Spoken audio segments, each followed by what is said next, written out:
Ada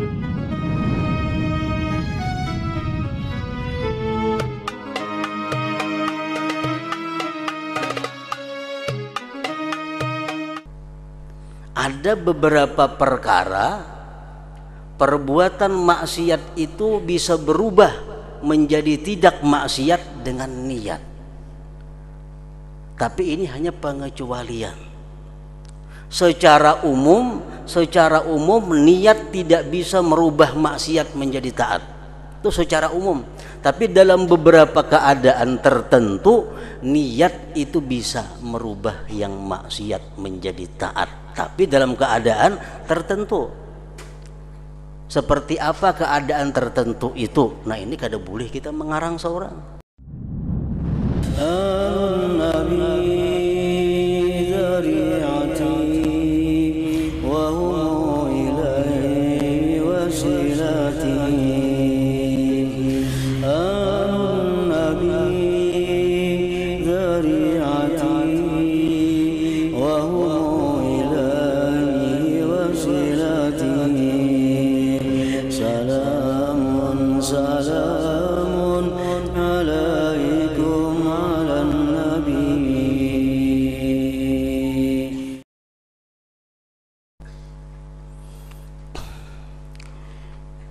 Bismillahirrahmanirrahim. Alhamdulillahi rabbil alamin. Wa bihi nasta'in ala umuri dunya waddin.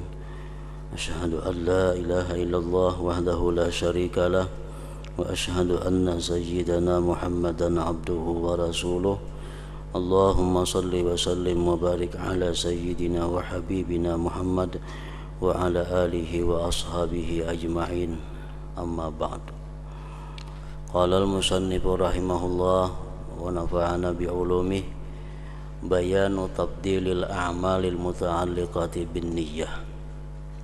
I'lam anna al-a'mala wa in inqasamat aqsaman katsiratan min fi'lin wa qawlin wa harakatin wa sukunin wa jalbin wa daf'in wa fikrin wa dhikrin wa ghairi dhalik mimma la yatasawwaru ihsa'uhu wa istiqsa'uhu fahiya thalathatu aqsam ta'atun wa ma'asin wa muwahad.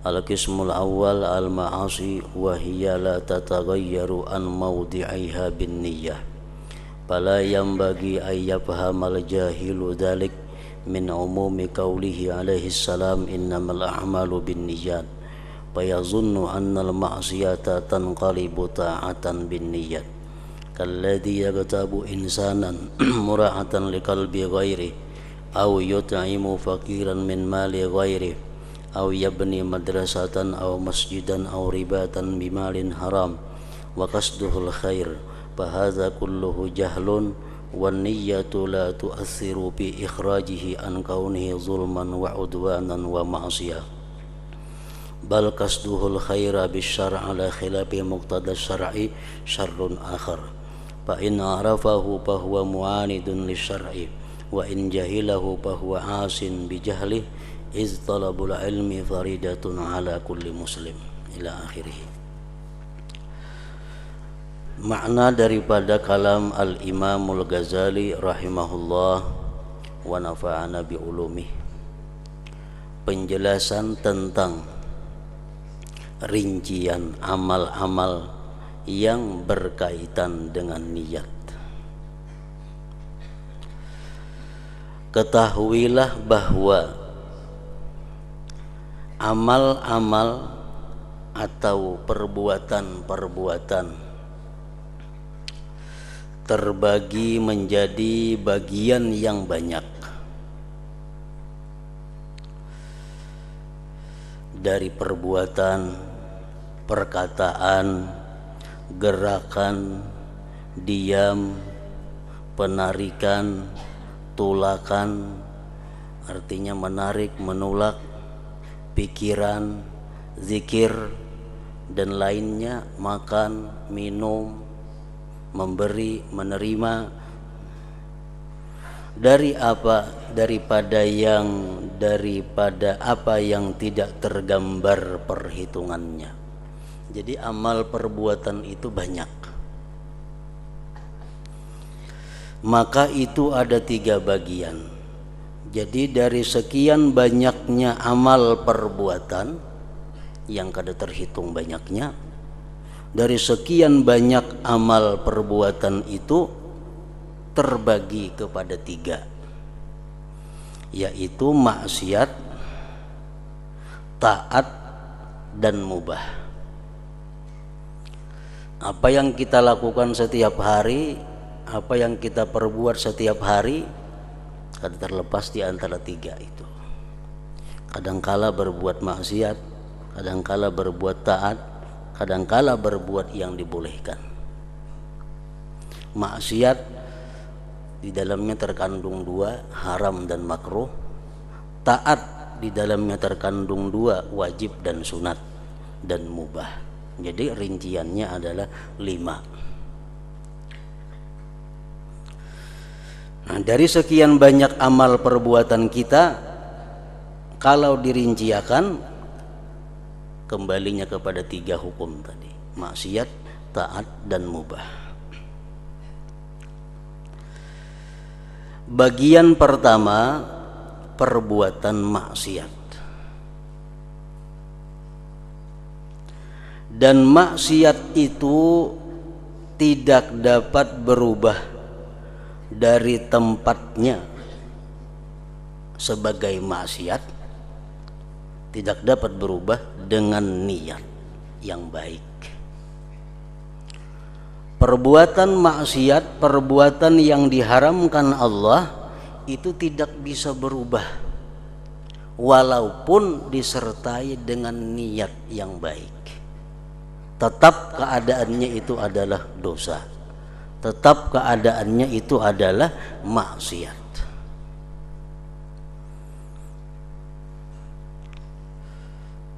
Contohnya, kawan kita menawarkan kepada kita minuman yang diharamkan Allah. Kawan kita menawarkan kepada kita minuman yang diharamkan Allah. Lalu kita mengambil dengan niat menyenangkan hatinya, karena amun kita tolak kena kecewainya, mengecewakan orang Islam itu berdosa. Amun kita ambil hatinya senang, menyenangkan orang Islam itu adalah perbuatan yang mulia. Nah, jadi ambil minuman yang diharamkan tadi dengan niat menyenangkan hatinya, nah itu kada bisa. Kenapa? Karena sesuatu yang haram itu kada bisa berubah dengan sebab niat yang baik. Dengan sebab niat yang baik.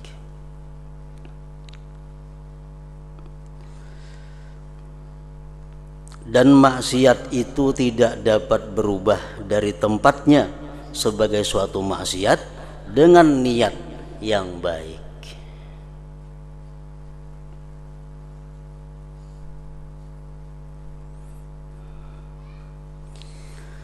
Maka tidak semestinya orang jahil, tidak semestinya orang yang jahil itu memahami demikian itu dari umumnya, dari keumuman, maksudnya dari umumnya sabda Rasulullah sallallahu alaihi wasallam, innamal a'malu binniyat, hanya saja amal perbuatan itu tergantung niatnya.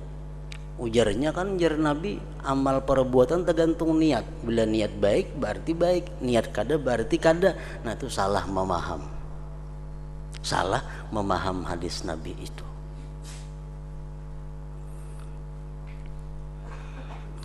Tidak semestinya orang jahil memahami demikian itu dari umumnya sabda Rasulullah sallallahu alaihi wasallam, innamal a'malu binniyat. Artinya hanya saja amal perbuatan itu tergantung niatnya.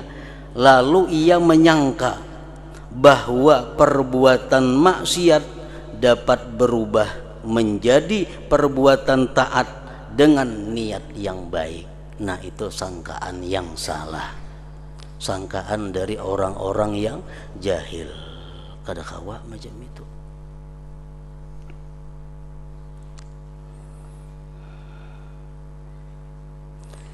Seperti orang yang menggibah seseorang karena menjaga hati orang lain.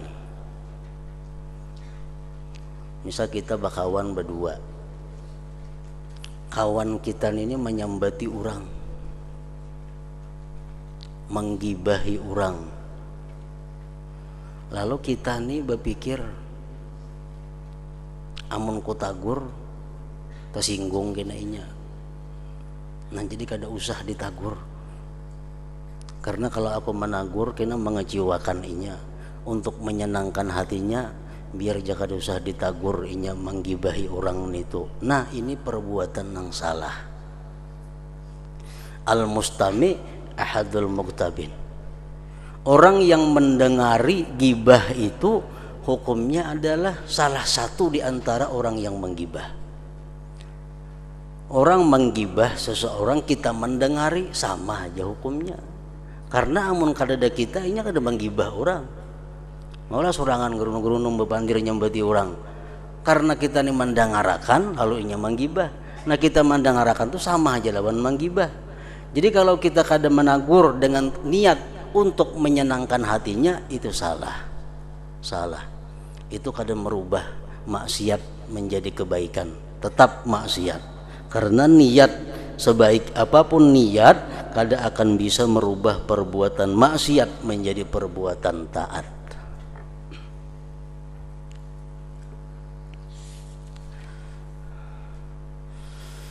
Atau memberi makan orang fakir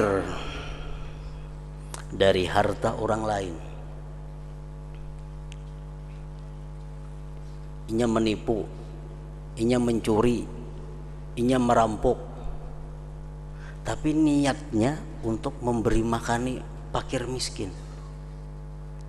Kawalah dibenarkan merampok itu, mencuri itu dengan niat untuk memberi makan fakir miskin, kada bisa. Kada kawa, karena merampok mencuri itu perbuatan maksiat. Perbuatan maksiat tidak akan bisa berubah menjadi taat dengan niat apapun. Dengan niat baik apapun, perbuatan maksiat tetap maksiat. Memberi makan orang fakir dari harta orang lain, hayam orang disembelih, tujuan beri makani orang kena, tetap aja mencuri ngarannya, tetap aja mencuntan. Kada kawa dirubah dengan niat. Atau membangun madrasah atau masjid atau pondok pesantren madrasah tadi dengan harta haram, dan maksudnya adalah kebaikan. Inya mencuri, merampok, mengambil duit orang, menggunakannya ke masjid dengan tujuan kebaikan, kada bisa, kada kawa itu.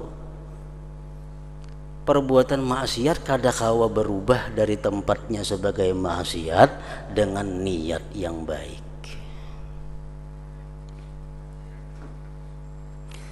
Maka ini semuanya adalah kejahilan. Karena dia jahil, karena inya kada tahu, dikiranya macam itu baik. Berbuat nang haram, niatnya baik, ujarnya baik. Nah itu karena kejahilan inya. Maka ini semuanya adalah kejahilan.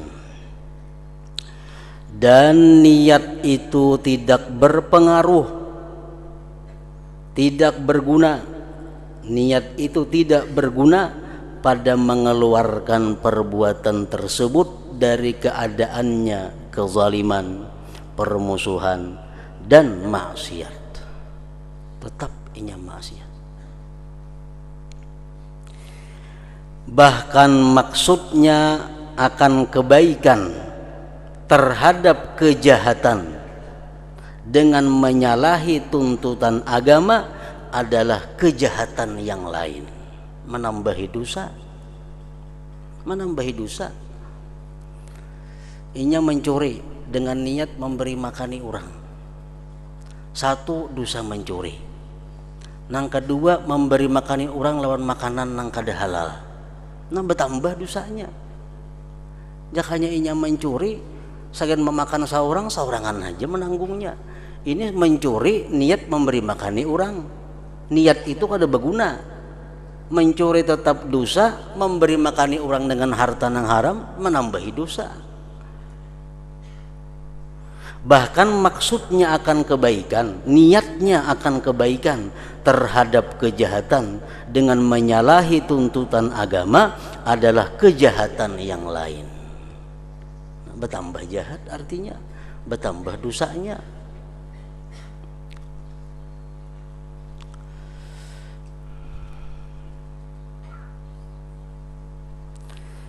Ada kaidah yang menyatakan bahwa an-niyyatu la tu'atsiru bil ma'asi. Niat itu tidak memberi bekas pada sesuatu yang maksiat. Kalau perbuatan taat diiringi dengan niat yang baik, bertambah banyak pahalanya. Perbuatan yang mubah yang dibolehkan tapi niatnya mulia, menjadikan mubah itu bernilai ibadah, berpahala. Tapi kalau perbuatan maksiat niatnya baik, tetap maksiat, bahkan bisa mendatangkan kemaksiatan yang lain lagi. Jadi niat yang baik jangan sekali-kali digunakan kepada maksiat, karena kada ada gunanya, menambah mudarat. An-niyat la tu'atsiru bil ma'asi. Niat itu tidak berbekas, tidak berpengaruh, tidak berguna pada sesuatu yang maksiat. Nah, namun dalam setiap kaidah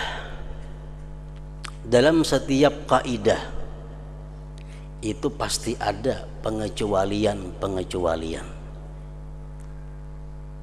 Ada beberapa perkara perbuatan maksiat itu bisa berubah menjadi tidak maksiat dengan niat. Tapi ini hanya pengecualian. Secara umum niat tidak bisa merubah maksiat menjadi taat. Itu secara umum. Tapi dalam beberapa keadaan tertentu niat itu bisa merubah yang maksiat menjadi taat. Tapi dalam keadaan tertentu. Seperti apa keadaan tertentu itu? Nah, ini kada boleh kita mengarang seorang, karena sudah ada aturan-aturannya. Kita ambil beberapa contoh. Niat yang baik bisa merubah perbuatan maksiat menjadi tidak maksiat. Contohnya ghibah. Ghibah menyebut kejelekan orang, menyebut aib orang, itu perbuatan maksiat. Tapi kalau niatnya baik, ini bisa merubah keadaan maksiat tadi menjadi tidak maksiat lagi. Contohnya tazallum yang pertama. Kita ini dianiaya. Nah, kita dianiaya oleh seseorang, kita ditipu oleh seseorang, kita dizalim oleh seseorang. Nah, lalu payajuzu lil mazlum ayyazkura inda man lahu wilayatun aw lahu qudratun ala insabihi zulma zalimihi bi ayyakula zalamani fulan bikas dirab zalamatihi. Boleh bagi orang yang dizalim itu menyebutkan di sisi orang yang punya kekuatan, di sisi orang yang berwenang, menyebutkan kezaliman orang yang menzalim dia dengan niat menghilangkan kezalimannya itu. Nah, boleh. Kita misal ditipu orang. Kalau kita ditipu orang ini, kita mesti melapor ke mana? Lawan orang nang kau menghilangkan kezalimannya. Kita lapor ke polisi misalnya, atau kita lapor ke kepala desa. Karena beliau itu nang kawa mengurusnya. Kita lapor ulun ditipu si Pulan bin Pulan. Ini menyebut keaiban orang nih, menyebut kejelikan orang. Tapi tujuan kita menyebut itu adalah untuk menghilangkan kezalimannya, agar si orang yang kita kisahkan ini dapat menangkapinya sehingga mengembalikan kezaliman kepada kita. Ampihnya berdosa. Nah, jadi kita lapor ke polisi, wahai polisi, ulun tadi dizalim Pulan bin Pulan, ulun ditipunya. Nah, tujuan kita melapor ke polisi itu apa? Supaya polisi ini bisa menangkapinya dan mengembalikan kezaliman itu kepada kita. Nah, niatnya baik. Sehingga kita menyebut kejalikan inya di hadapan polisi itu bukan ghibah yang diharamkan lagi, bukan perbuatan maksiat lagi, karena niat kita bukan untuk menghinakan dia, niat kita bukan untuk menghancurkan martabat dia, tapi niat kita untuk menghilangkan kezalimannya. Nah, jadi dalam beberapa hal niat itu bisa berpengaruh kepada yang maksiat menjadi tidak maksiat. Tapi dalam beberapa hal tertentu, contohnya ya macam tadi. Contoh yang kedua masih dalam masalah ghibah, al-isti'anah ala taghayyuril munkar wa raddil 'asi ila shawab bi ay yazkura dzalik inda man yarju qudratahu ala izalatil munkar bi kasdi tawassul ila izalatil munkar. Kita mengetahui kawan kita, tetangga kita ini berbuat munkar. Tetangga kita ini berbuat munkar. Kita menagur kada wani. Kita menagur, kita bisa sakit. Nah, kalau kita datangi orang yang orang itu punya keberanian menegur kawan kita ini, kita datangi sidin, kita sebutkan kemunkarannya. Anu Pak Aina, sebelah rumah ulun itu berbuat nang kada baik terus, berbuat munkar terus. Nah, kita menyebut keaiban orang, kejelikan ini gibah ngarannya. Tapi karena niat kita untuk menghilangkan munkar, maka itu jadi bukan maksiat. Kalau niat kita untuk supaya inya hina, supaya inya jatuh martabatnya, untuk menjelikkan kawan kita, nah itu gibah ngarannya, itu haram. Tapi karena niat kita bukan itu, niat kita untuk menghilangkan kemungkaran, bukan gibah ngarannya. Nah, jadi di sini niat berpengaruh dalam merubah satu maksiat menjadi tidak maksiat. Yang ketiga contohnya minta fatwa.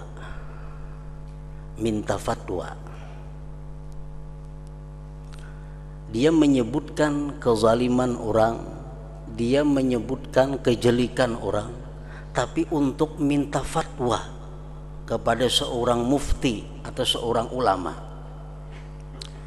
Seorang perempuan datang kepada Rasulullah sallallahu alaihi wasallam. Wahai Rasulullah, ujar perempuan tadi, kayak apa caranya nah? Laki ulun itu pamalar bener orangnya.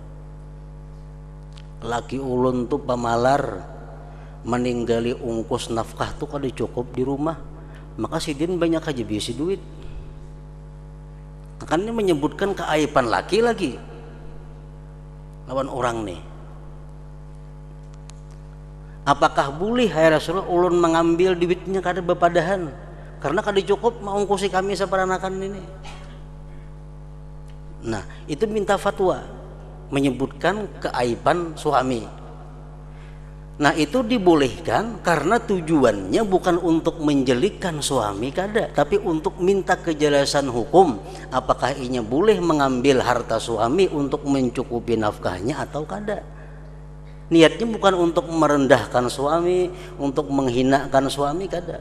Niatnya untuk minta kejelasan hukum dirinya, apakah boleh atau kada mengambil harta suaminya tanpa sepengetahuan suami untuk mencukupi nafkah. Nah, ini boleh juga. Jadi niat seperti itu bisa merubah yang bukan, yang maksiat menjadi bukan maksiat.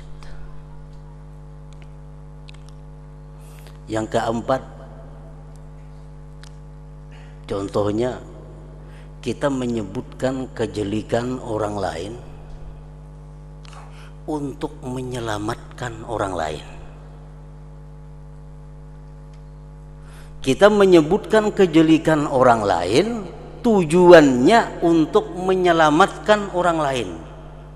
Nah, tujuannya ini baik, lalu merubahnya dari maksiat menjadi bukan maksiat.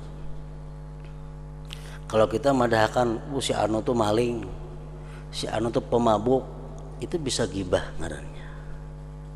Tapi kita menyebutkan itu dalam rangka menakutkan kepada orang lain. Orang minta pendapat kepada kita, ujar orang lawan kita, kayak apa mun aku badagang bakung si lawan si Pulan itu baiklah menurut pian. Sedangkan kita tahu si Pulan tuh orangnya penipu. Nah, kita di sini menyambat orang nih. Berhubung orang ini minta pendapat kepada kita, kita mesti melayani. Ikem pada usaha bakung si lawan inyan itu. Kenapa garang dia kada usah? Karena saya pengetahuanku inyan itu orangnya suka menipu. Suka menipu. Nah, jadi kita menyambat suka menipu tuh gibah. Tapi karena tujuan kita untuk menyelamatkan ini orang yang minta pendapat, kada gibah lagi ngarannya. Bukan maksiat lagi ngarannya. Nah, jadi memang secara umum niat tidak bisa merubah perbuatan maksiat menjadi bukan maksiat. Tapi dalam beberapa hal ada pengecualian. Ada beberapa hal niat itu berpengaruh di dalam merubah satu maksiat menjadi bukan maksiat. Nah, tapi kita jangan hendak mengarang-arang seorang itu. Itu ada aturannya sudah. Jangan hendak mengias-ngias. Kalau kaliwatan kiasnya. Nah, jadi urusan macam 4 perkara tadi itu dibolehkan. Artinya niat itu berpengaruh dalam merubah satu maksiat menjadi tidak maksiat lagi. Ambil contoh lagi berdusta. Berdusta itu maksiat. Berdusta maksiat. Tapi dengan sebab niat yang baik, ada beberapa hal yang berdusta itu menjadi tidak maksiat. Dalam beberapa hal, ada semuaan. Dalam beberapa keadaan tertentu, berdusta itu bisa jadi kada maksiat dengan sebab niat yang baik. Rasulullah mengatakan ada 3 hal yang mana berdusta itu tidak maksiat. Pertama, dalam urusan peperangan. Dalam urusan peperangan, misalnya kita hendak menyerang musuh di suatu tempat,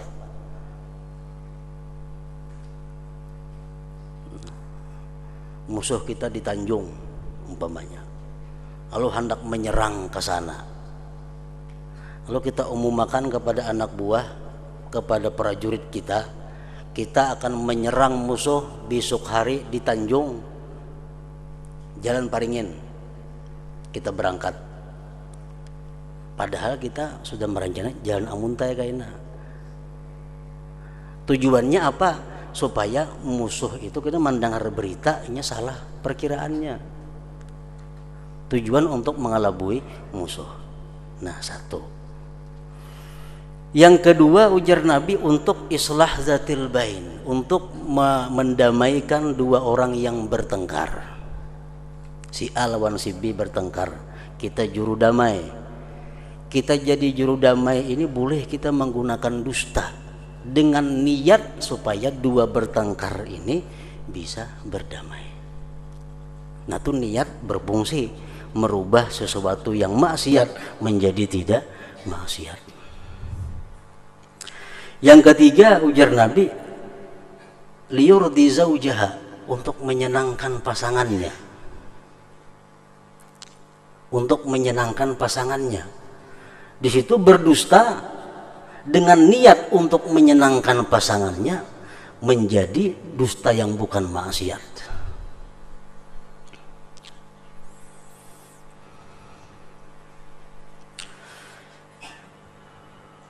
Umpamanya jar laki lawan nang bini, ikam umpamanya sayang lawan aku ini.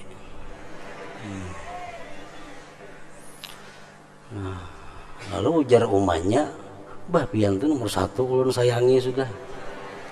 Walaupun dalam hati nomor 1000 umpamanya, tapi di muntung ayo nomor 1 kada apa-apa, untuk menyenangkan pasangannya. Nah, niat seperti itu merubah status dusta dari maksiat menjadi bukan maksiat. Nah, cuma yang perlu kita ingat bahwa pengecualian itu sangat terbatas dalam hal-hal tertentu, dalam hal-hal yang sudah digariskan. Secara umum tetap kita berpegang kepada kaidah an-niyat la tu'atsiru bil ma'asi. Niat itu walaupun baik tidak berpengaruh dalam merubah maksiat menjadikan bukan maksiat, tetap maksiat juga. Nah, kalau ia telah mengetahui demikian, maka itu orang yang menentang kepada agama, dan kalau ia tidak mengetahuinya, maka ia adalah orang yang berbuat maksiat dengan kejahilannya. Inya tuh sudah tahu bahwa niat nang baik itu kada akan bisa merubah maksiat, tetap digawinya, berartinya menentang agama. Sudah tahu niat itu kada bisa merubah maksiat menjadi taat, sudah tahu tetap digawinya, itu menentang agama.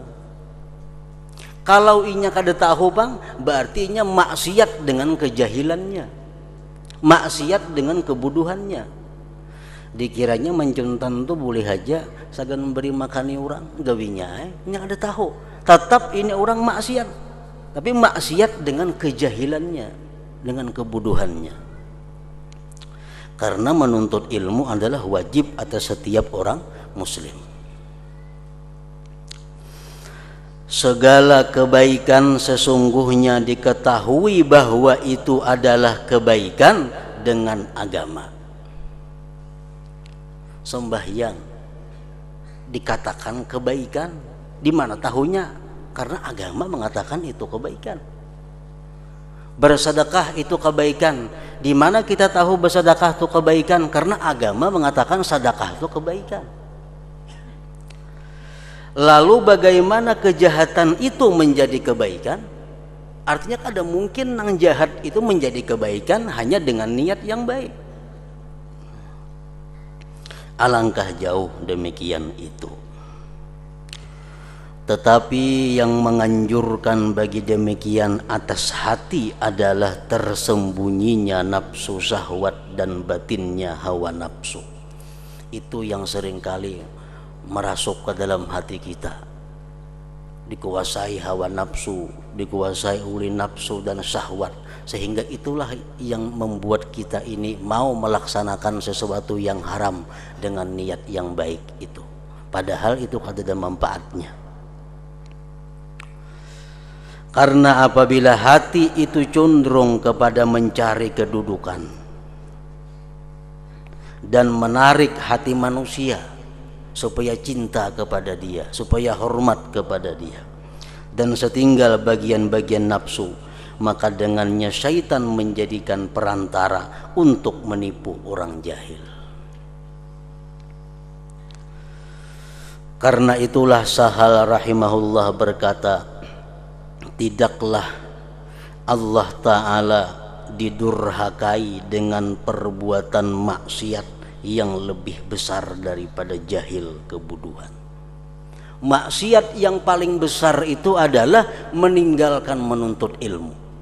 Itu maksiat paling besar. Meninggalkan menuntut ilmu, meninggalkan mempelajari hukum-hukum Allah, itu maksiat yang paling besar. Karena dengan sebab meninggalkan belajar hukum-hukum Allah akan timbul macam-macam maksiat yang lainnya karena kebodohannya. Ditanyakan orang kepada Imam Sahal tadi, apakah kamu mengetahui sesuatu yang lebih berat dari jahil? Ujar orang, wahai Imam Sahal, adakah lagi yang paling berbahaya daripada kejahilan itu? kejahilan berbahaya. Adakah yang lebih berbahaya daripada kejahilan? Beliau menjawab, ya, ada. Yaitu jahil dengan kejahilan. Kada tahu pada inya tuh jahil, berat lagi. Kada tahu pada inya tuh, kada tahu tuh paling berat. Dikira asa tahu aja, padahal luput. Nah itu yang paling berat.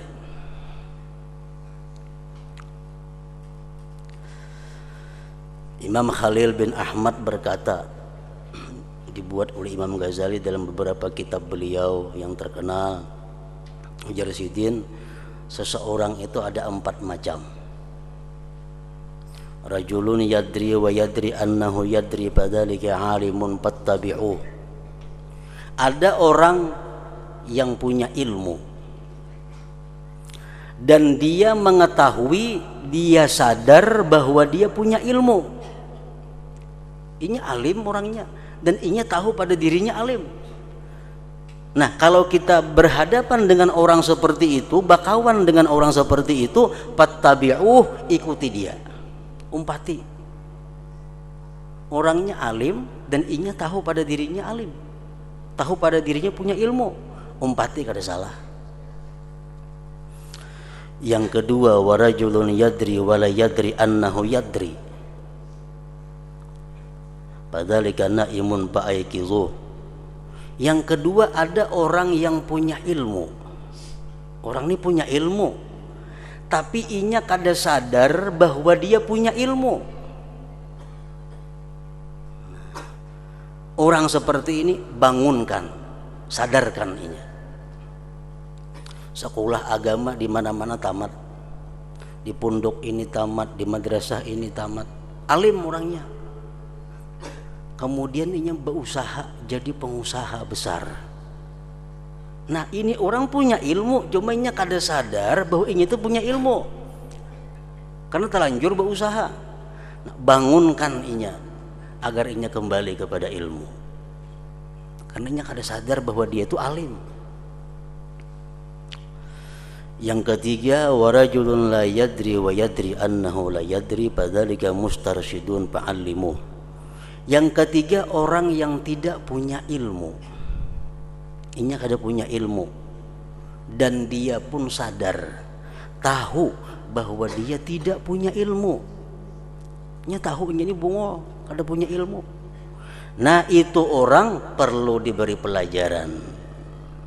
Fa'allimuh, lajari ilmu. Lajari ilmu.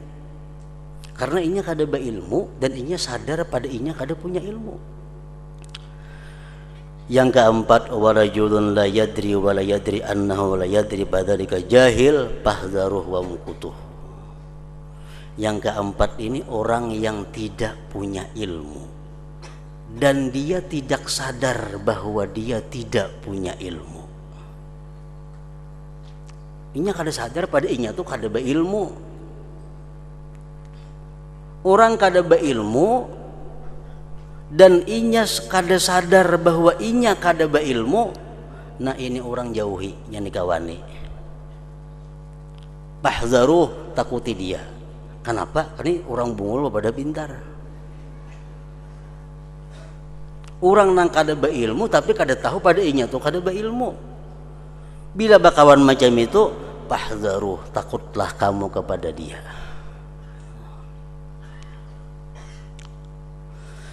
Dan itu benar apa yang dikatakan oleh Imam Sahal Tustari tadi, seperti yang dikatakan beliau.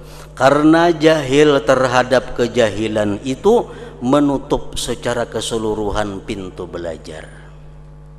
Orang untuk kada berilmu tapi nya kada merasa, nya kada mau belajar.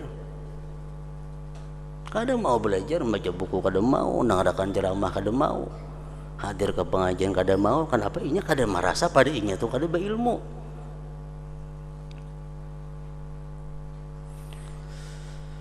Barang siapa menyangka secara keseluruhan dengan dirinya bahwasanya ia alim, maka bagaimana ia belajar? Kada mungkin. Ia menyangkanya tahu semuaan sudah, padahal pengetahuannya salah. Lalunya kada mau lagi belajar. Nah, jadi jahil itu merupakan maksiat yang paling besar. Meninggalkan belajar hukum-hukum Allah, meninggalkan mengetahui tentang hukum-hukum Allah, itu maksiat yang paling besar.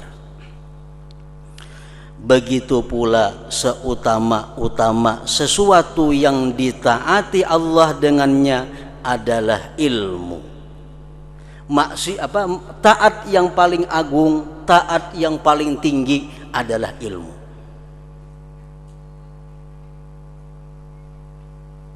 Taat mana aja kada melawan ilmu. Ilmu kepalanya taat.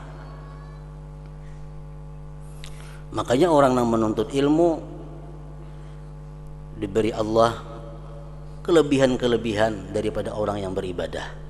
Kenapa? Karena ibadah itu anaknya ilmu. Tanpa ilmu kada kau beribadah. Kada ada ilmu kada kau beribadah. Jadi ilmu ini kepalanya. Makanya ujar Nabi SAW, beliau bersabda, la anta kedua fatata'allama baban minal ilmi khairun min an tusalliya mi'ata rak'ah. Engkau pergi menuntut ilmu, belajar satu bab di situ, itu lebih baik bagi engkau sembahyang 100 rakaat. Kita belajar ilmu sebab lawan orang sembahyang 100 rakaat, mana ganalnya pahalanya? Ganal belajar ilmu. Karena ibadahnya itu anaknya ilmu. Hadis yang lain Rasulullah mengatakan, hudhuru majlisi alim afdal min salati alfi rak'atin wa iyadati alfi marid wa syuhudi alfi janazah.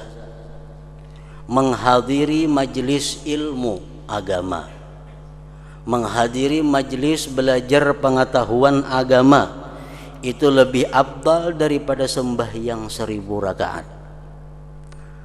Ditambah lagi mailangi 1000 orang garing. Ditambah lagi umpat ma'atar kakubur 1000 jenazah. Ma'atar jenazah, mailangi orang garing, sembahyang, kita tahu semuaan itu baik karena ilmu. Karena ilmu. Makanya kada ilmu kada tahu pada itu baik. Nah, jadi menuntut ilmunya itu jelas lebih afdal daripada ibadah tadi. Nah, begitu pula seutama-utama sesuatu yang ditaati Allah dengannya adalah ilmu. Dan kepala ilmu adalah ilmu tentang ilmu. Ilmu tentang ilmu. Artinya ilmu tentang ilmu itu adalah mengetahui dahulu ilmu mana yang patut, yang mesti kita pelajari. Ilmu banyak, macam-macam ilmu. Sekaligus dipelajari, kada mungkin kawa kepala kita menampungnya. Nah, kalau diadakan urutan-urutan, nang mana dahulu dipelajari, nang mana nang nomor 2, nang mana nomor 3, nang mengetahui itu kepalanya ilmu. Dan kepala ilmu adalah ilmu tentang ilmu. Sebagaimana kepala kebodohan jahil adalah kebodohan terhadap kebodohan. Sesungguhnya barang siapa tidak mengetahui ilmu yang bermanfaat daripada ilmu yang membawa mudarat, maka ia menyibukkan diri dengan apa yang manusia jatuh padanya dari ilmu-ilmu yang dihiasi yang menjadi perantara mereka kepada dunia.